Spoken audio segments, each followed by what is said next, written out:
एक बार चिड़िया ने मधुमक्खी से पूछा कि एक बात बताओ, लोग तुम्हारे द्वारा बनाया गया शहद जब चुरा के ले जाते हैं तो तुम्हें बुरा नहीं लगता? मधुमक्खी ने जो मुस्कुरा कर उत्तर दिया वो यदि आपके दिल तक पहुंच जाए तो इस वीडियो को अंत तक जरूर देखिएगा।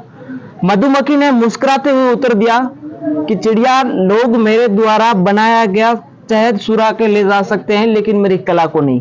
नमस्कार, मैं हूं गणपत सिंह सोलंकी और आप देखना शुरू कर चुके हैं आपकी आवाज वीडियोस के सिलसिले में। आज हमारे साथ राजस्थान के जाने माने और प्रतिष्ठित एक्टर्स हमारे साथ जुड़े हैं। सर, तमाम एक्टरों का मैं आपका बहुत बहुत स्वागत करता हूं। नमस्कार, धन्यवाद सर। मैं आपको परिचय के तौर पर बताऊं तो विराजमान दिनेश सिंह जी, सर आपका बहुत बहुत स्वागत है। दिनेश सिंह जी परिचय के तौर पर शॉर्ट मूवियों में एक्टर के रूप में जाने जाते हैं। हाल ही में और फिलहाल ट्रेंडिंग की यदि बात की जाए तो चंडीगढ़ में आयोजित म्यूजिक और फिल्म फेस्टिवल में आपकी जो शॉर्ट मूवी रही है रिश्तों का बोझ, उसे पुरस्कार से नवाजा गया है। राजस्थान के प्रतिष्ठित कलाकारों में से एक हैं। सर, एक बार पुनः आपका बहुत बहुत स्वागत है। दिनेश सिंह जी के पास में विराजमान वीर सिंह जी, सर बहुत बहुत स्वागत है आपका सेशन में। वीर सिंह जी का परिचय के तौर पे मैं आपको बताऊं तो आप राइटर हैं और उसके साथ साथ एक्टिंग का भी काम करते हैं। वीर सिंह जी ने 2 बॉलीवुड मूवीज में एज ए जूनियर आर्टिस्ट के रूप में काम किया हुआ है। इसके साथ साथ एक जो प्रसिद्ध मूवी रही है मॉडल जो फौजी पर आधारित है, उसके आप राइटर भी हैं। सर, एक बार पुनः स्वागत है आपका सेशन में। आपके पास में विराजमान है राकेश जी आर्य। सर, स्वागत है आपका सेशन में। परिचय के तौर पर राकेश जी आर्य एक डायरेक्टर की भूमिका निभाते हैं, निर्माता निर्देशक हैं जो पूरी शॉर्ट मूवी का देख रेख करते हैं। आपके देख रेख में शॉर्ट मूवी रिलीज होती है। सर, बहुत बहुत स्वागत है आपका पुनः एक बार। सबसे अंतिम में विराजमान है मेरे समीप में अमित कुमार जी। आप भी एक राजस्थान के जाने माने एक्टर्स हैं। सर, बहुत बहुत स्वागत है आपका भी। इतना ही नहीं, अमित कुमार जी बचपन से आपकी रुचि एक्टिंग में रही है अमित कुमार जी की, और शॉर्ट मूवियों में एज ए एक्टर के रूप में आप जाने जाते हैं। इसके साथ साथ भक्ति पिक्चरों में भी काम किया हुआ है। सर, तमाम एक्टर्स का मैं एक बार पुनः स्वागत करना चाहता हूँ। धन्यवाद सर। सर, बात को यहाँ से शुरू करते हैं कि एक कलाकार के सामने जब एक कलाकार कला में अपना भविष्य आजमाता है तो उसके सामने बहुत सारी परिस्थितियां, उसमें बहुत सारी कठिनाइयों से गुजरना पड़ता है। दिनेश सिंह जी, मैं सबसे पहले आपके पास आना चाहूंगा और आपसे जानना चाहूंगा कि कलाकारों के समक्ष कौन कौन सी चुनौतियां होती हैं, बताएं। ऐसा है, जब कलाकार अपनी कला के लिए संघर्ष कर रहा होता है तो उसको सबसे पहला संघर्ष जो मिलता है वो अपने परिवार से ही मिलता है। जी सर। क्योंकि जो मध्यम वर्गीय परिवार होता है, जी सर, उसमें पढ़ाई के अलावा किसी और चीज को, चाहे कला कह लो, स्पोर्ट्स कह लो, जी सर, अन्य और गेम कह लो, जी जी, उसको इतना तवज्जो नहीं दिया जाता जितना पढ़ाई को दिया जाता है। जी सर।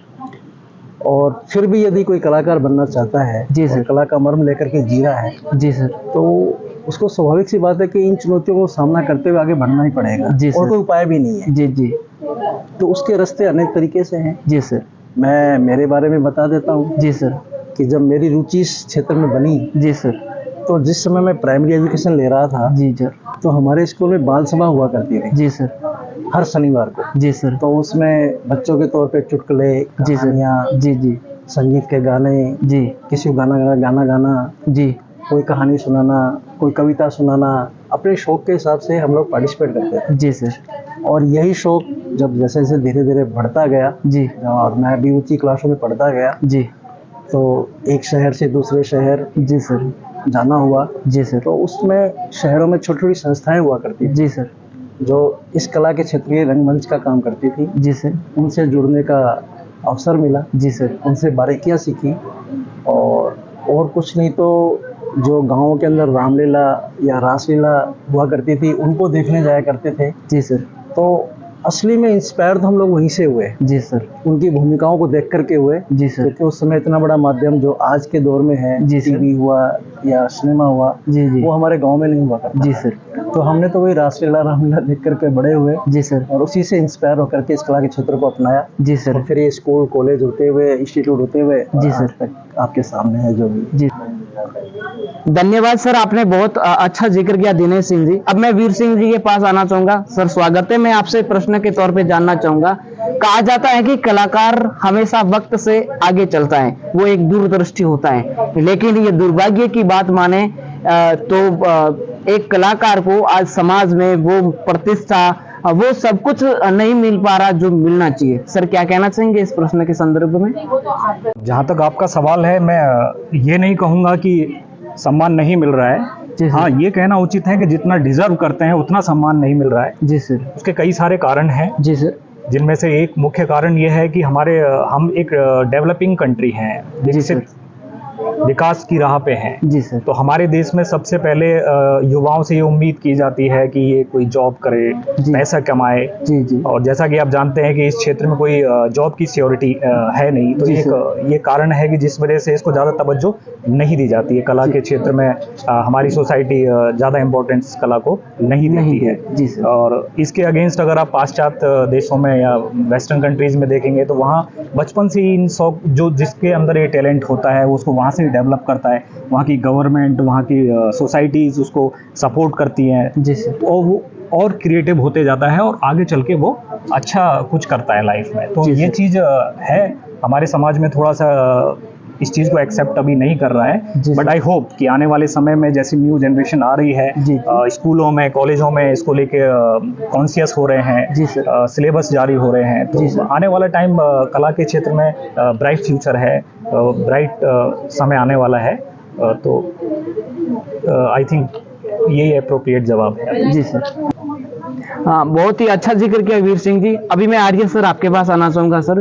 सर आप एज ए डायरेक्टर के रूप में काम कर रहे हैं। सर मैं आपसे आपके क्षेत्र के रिलेटेड ही प्रश्न कर लेता हूँ। सर शॉर्ट मूवियों की बात करें या फुल मूवियों की बात करें, जो मूवियों के बनाने के पीछे जो उद्देश्य होता है वो तो एक सार्थक होता है, लेकिन आम समाज के अंदर जो एक धारणा बनी हुई है वो एक बहुत ही नेगेटिव है। नेगेटिव इस तरीके से इसको ले सकते हैं कि मूवियां अश्लीलता फैला रही हैं, बच्चों को न जाने किस तरीके के कंटेंट उपलब्ध करवा रही, तमाम सारी चीजें हैं। आप भली बात इस बात से परिचित है। सर क्या कारण है इसका, क्या कुछ कहना चाहेंगे इसके बारे में? देखिए, सबसे पहले तो बहुत बहुत धन्यवाद। जी सर। आपने अपने शो में हमें बुलाया और अपनी बात रखने का मौका दिया। धन्यवाद सर। काफ़ी वाजिब सवाल पूछा आपने। जी सर। देखिए, जैसे कि आपने कहा कि काफ़ी नेगेटिव इफेक्ट्स आ रहे हैं समाज के ऊपर। जी सर। मैं ये नहीं कहूँगा कि सब लोग ऐसा कर रहे हैं। जी। कुछ लोग बहुत अच्छा भी कर रहे हैं। जी सर। बहुत अच्छा संदेश दे रहे हैं, मैसेज दे रहे हैं, चाहे वो सोशल इश्यूज हो, चाहे वो किसी भी आम इंसान के ऊपर कोई भी ऐसा कोई टारगेट हो रहा हो, तो उसके ऊपर बहुत अच्छा वो अपना प्रयास कर रहे हैं। हाँ, आने वाले टाइम में जो भी वर्तमान जो समय चल रहा है प्रेजेंट में, काफ़ी ऐसे कंटेंट्स हैं, काफ़ी बॉलीवुड हो गया या चाहे वेब सीरीज़ हो गया, उसने अपने आप को थोड़ा सा चेंज कर दिया। जी सर। वो एक सही राह पे चल रहे थे। जी सर। लेकिन सडनली वो अपने आप को आज अश्लीलता, हिंसा, गाली गलौज तक ही सीमित रख रहे हैं। कहीं ना कहीं इसके लिए एक डायरेक्टर दोषी रह सकता है। जी सर। क्योंकि मेरा यह मानना है, मेरा नहीं मानना है, मैंने किसी बहुत बड़े आदमी से सुना था कि जैसा समाज जिसको आइडल मानता है, समाज भी वैसा ही होता चला जाता है। तो समाज किसको आइडल मान रहा है, किसको अपना नेता मान रहा है, किसको अपना आदर्श मान रहा है? ज़्यादातर लोग देखा जाए तो फिल्मी सितारों को अपना आदर्श मान रहे हैं, अपना आइडल मान रहे हैं, क्रिकेटर्स को अपना आइडल मान रहे हैं, कोई मॉडल है उसे अपना आइडल मान रहे हैं, लेकिन वो रियल में कैसा है, उसके जैसा वो बनना चाह रहे हैं। जी सर। अगर आज वेब सीरीज़ हो गई या कोई वीडियो हो गया या कोई शॉर्ट फिल्म में अगर वो नशा करता हुआ दिख रहा है जी, या गाली गलौज करता हुआ दिख रहा है या बहुत ज़्यादा हिंसा करता हुआ दिख रहा है, तो लोग उसके जैसा बनना चाहते हैं। जी, उन्हें ऐसा लगता है कि ये बहुत कूल है, जी, हमें भी ऐसा ही बनना चाहिए। लेकिन as a director, as a writer, हमारी भी रेस्पॉन्सिबिलिटी होती है कि हम सोसाइटी, हम समाज को क्या दे रहे हैं। वैसे तो रेस्पॉन्सिबिलिटी वैसी है जैसे हर एक नागरिक की होती है अपने देश के लिए, अपने समाज के लिए। जी सर। वैसे ही एक डायरेक्टर, एक राइटर की रेस्पॉन्सिबिलिटी होती है समाज के लिए। जी सर। क्योंकि आज पब्लिक जो है, आज जनता जो है, वो सिनेमा से इतना जुड़ाव महसूस करती है कि वो बहुत जल्दी उससे कनेक्ट होती है। जी। तो आपका जो भी संदेश है, आपके जो भी मैसेजेस हैं, वो आप इजी वे में अपनी शॉर्ट फिल्म्स या अपने वीडियोस के माध्यम से जनता को दे सकते हो। जी सर। तो एक बहुत बड़ी रेस्पॉन्सिबिलिटी होती है डायरेक्टर्स के लिए। जी। तो मैं यही कहना चाहता हूँ कि एक अच्छी फिल्में बने जिससे समाज पे बहुत सकारात्मक प्रभाव पड़े। जी सर। आर्य सर ने बहुत ही अच्छा जिक्र किया एक डायरेक्टर की भूमिका के रूप में। अभी मैं अमित जी आपके पास आना चाहूंगा। आपके समक्ष मैं एक प्रश्न के रूप में आपसे मैं जानना चाहूंगा कि कला के क्षेत्र में आखिर आपकी रुचि कैसे जगी, आपको अपनी लाइफ के अनुसार बताना है। सर एक चीज इसमें आप ये भी बताएं कि आप किस एक्टर से प्रेरित हैं। जी सबसे पहले आपका बहुत शुक्रिया कि आपने यहाँ पर आमंत्रित किया सबको। जी सर। पहले मैं जब बचपन में छोटा था तो मेरी रुचि थी एक्टिंग के प्रति काफ़ी। जी सर। तो धीरे धीरे रुचि जगी और मैं चाहा कि अमिताभ बच्चन की पिक्चरें देखा करता था, शाहरुख खान की, तो मुझे लगा कि इस लाइन में जाना चाहिए और मेरी भी हॉबी थी ये। जी सर। तो धीरे धीरे मैं थिएटर वगैरह उसमें काम करता रहा, अभी करीब 10-15 साल से। जी सर। कंटिन्यू 3 गुरु थे मेरे, उनके साथ काम किया और आज मैं अपनी एक शॉर्ट मूवी बना रहा हूँ। जी सर। इस तरह से लाइफ धीरे धीरे। जी सर। और देखा जाए तो बेस्ट एक्टर मेरे अमिताभ बच्चन और शाहरुख खान जी है। जी सर। कॉपी मैं किसी करता नहीं, वैसे तो देखा जाए तो सभी बेस्ट है कलाकार। जी तो इतना ही। धन्यवाद, अच्छा जिक्र किया सर। आपसे यहाँ पे मैं एक ये भी जानना चाहता हूँ कि जहाँ तक मैं आपको जानता हूँ आपने भक्ति मूवीज पिक्चरों उन्होंने भी काम किया आपने। जी, उनके बारे में क्या कुछ कहना चाहेंगे। समीरा जी के साथ मैंने काम किया है। जी। उसमें भक्ति मूवी जो बनाते थे वो पहले सीडी चलती थी। जी। उसमें काम किया। जी। काफ़ी लंबे समय तक काम किया उनके साथ। जी सर। अब वो नहीं रहे इस दुनिया में। जी सर। बाकी अच्छा था उनके साथ। जी बहुत बहुत धन्यवाद सर, अच्छा जिक्र किया आपने यहाँ पे। अभी मैं वीर सिंह जी पुनः आपके पास आना चाहूंगा। जब इससे पूर्व आपसे मेरी बात हुई आपके प्रश्न के संदर्भ में, तो आपने एक बहुत ही अच्छी लाइन की कि ऐसा नहीं है कि मूवियों को या कला को बढ़ावा नहीं दिया जा रहा है, कहीं ना कहीं इसे संस्थाओं के माध्यम से या सरकार भी चाहती है कि इसको बढ़ावा दे। मैं आपसे इसी शीर्षक के रूप में जानना चाहूंगा कि आप सरकार से क्या अपेक्षा रखते हैं सर। जहाँ तक सरकार से अपेक्षा की बात है, अपने लेवल पे सरकार अप्रिशिएट करती है। जी सर। कला और साहित्य में देखेंगे तो हमारे देश में भारत रत्न बड़े बड़े है ना, पद्म श्री पद्म भूषण दिए जाते हैं। जी सर। सरकार अपनी तरफ से करती है, फिर भी एज ए इस देश का नागरिक होने के नाते और कलाकार होने के नाते जो हर एक आम आदमी सरकार से एक्सपेक्टेशंस रखता है, तो वो हम भी रखते हैं कि एक कुछ अलग से बजट कलाकारों के लिए, फिल्मों के लिए, इनके लिए कुछ अलग से बजट पेश किया जाए। जी सर। ताकि फिल्म बनाने में थोड़ी सी आसानी हो। जी सर। और दूसरी चीज़ ये है कि देखने में है कि अभी कोई आर्टिस्ट अगर लोकली राजस्थान से बिलोंग करता है, बिहार से बिलोंग करता है। जी सर। तो अगर उसको पिक्चरों में काम करना है, उसको कला के क्षेत्र में आगे बढ़ना है, तो चाहे ना चाहे उसको मूव करना पड़ता है, बॉम्बे जाना पड़ता है। वो नहीं चाहे, उसकी परिवार की स्थितियां अलग हैं, लेकिन फिर भी उसको जाना पड़ता है क्योंकि उसको स्कोप और वहाँ पे मिलते नहीं। जी जी। तो मैं स्टेट गवर्नमेंट्स, जी जी, सेंटर तो है ही है, बट स्टेट गवर्नमेंटों से मैं ये अनुरोध जरूर करना चाहूँगा जी सर कि अपने स्टेट में एक मिनी फिल्म सिटी टाइप की डेवलप करें ताकि आर्टिस्टों को काम करने में आसानी हो। ऐसा नहीं है कि हर किसी को बॉम्बे जाने की जरूरत पड़े। लोकेशंस की कई बारी समस्याएं आती हैं। जी जी। लोकेशंस नहीं मिलते हैं, लोकेशंस मिलते हैं तो हैवी चार्ज करते हैं, जो भी मुंह में आता है पैसा मांगते हैं। जी, तो अगर मिनी फिल्म सिटी टाइप की डेवलप होंगी, स्टेट में डेवलप होती हैं जी सर, तो वो आर्टिस्टों को कहीं ना कहीं कला को उसका फायदा मिलता है। जी सर। और तीसरी चीज है सुरक्षा एंड उनकी फैमिली की सिक्योरिटी जी, और उनके फैमिली के पीछे से देखभाल की। आप जानते हैं कि आर्टिस्ट को अगर शूट के लिए जाना होता है तो देश विदेश महीने 2 महीने टाइम लगता है, समय लगता है। बिल्कुल। तो उसके बिहाफ में उसके फैमिली की देखभाल, उसकी सुरक्षा की थोड़ी सी सरकार उस पर ध्यान दे। ये 2-3 चीजें हैं वैसे सरकार अपनी तरफ से करती हैं, बट इन पे होता है तो बहुत अच्छी बात है। जी बहुत ही अच्छा जिक्र किया यहाँ वीर सिंह जी आपने, और सरकार से जो अपेक्षा ही पूछी उसमें आपने बहुत ही अच्छा जिक्र किया। सर अभी मैं आपके पास पुनः आपसे आना चाहूंगा, 2 मिनट आपसे भी जान लेता हूँ। सर ये बताएं कि मान लीजिए हमारा वीडियो कोई एक ऐसा लड़का या ऐसा युवा नौजवान देख रहा है जो एक्टिंग के क्षेत्र में रुचि रख रहा है, लेकिन जैसा कि आर्य सर ने यहाँ पर जिक्र किया मैंने प्रश्न के तौर पे कि आज मूवी को या कला को समाज में नेगेटिव रूप में लिया जा रहा है। ऐसे में जाहिर सी बात है परिवार उसको सपोर्ट नहीं करता है, तो परिवार तो यही चाहता है कि उसका बेटा कला के क्षेत्र को छोड़ के पढ़ाई करे या पैसों के लिए कुछ काम करे, ऐसा कुछ काम करे, लेकिन इसके बीच में परिवार को भी कॉम्प्रोमाइज करे वो, और अपने आप को कला के क्षेत्र में भी अपने आप को ढाल रखे। इसके लिए क्या करना चाहिए उसे सर? बहुत अच्छा सवाल है आपका। जी सर। और ये कहीं ना कहीं ये द्वंद मेरे साथ भी जुड़ा हुआ है। जी सर। तो मैं इसके बारे में विस्तार में बताता हूँ आपको। जी सर। होता क्या है कि जब व्यक्ति जी सर।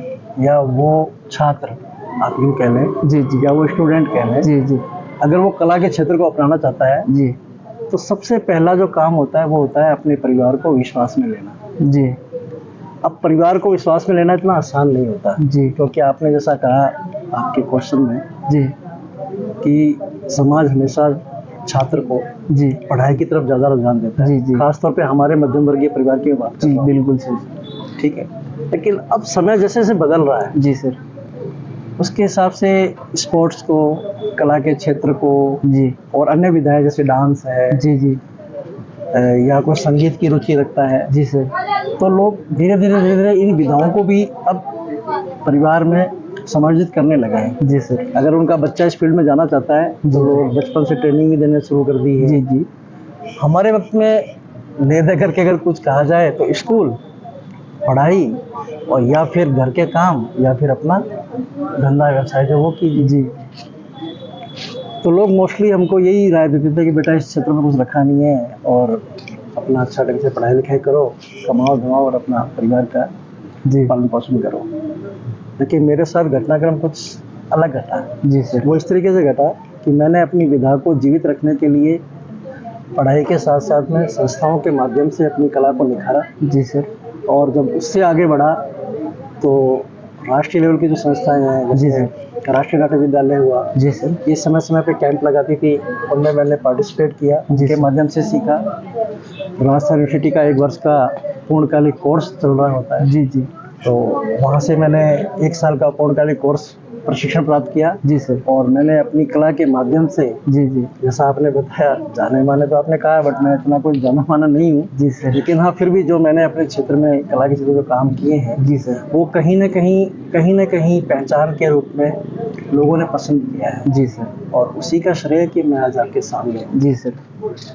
बहुत ही अच्छा जिक्र किया, ये तो सर सौभाग्य मानता हूँ मैं हमारा। सर मैं आप सभी का बहुत बहुत यहाँ पर धन्यवाद देना चाहूँगा आप सभी को कि आपने अपना अमूल्य समय निकाला और हमारी टीम के साथ जुड़े। और पहले ही जब से मैंने एक बार आपसे बात की कि सर मैं वीडियोस बनाता हूँ और आपके कीमती समय से 2 मिनट लेना चाहता हूँ, तो आपने हमें 2 मिनट का समय दिया, उसके लिए बहुत बहुत मैं आभार। बहुत बहुत धन्यवाद। जी सर।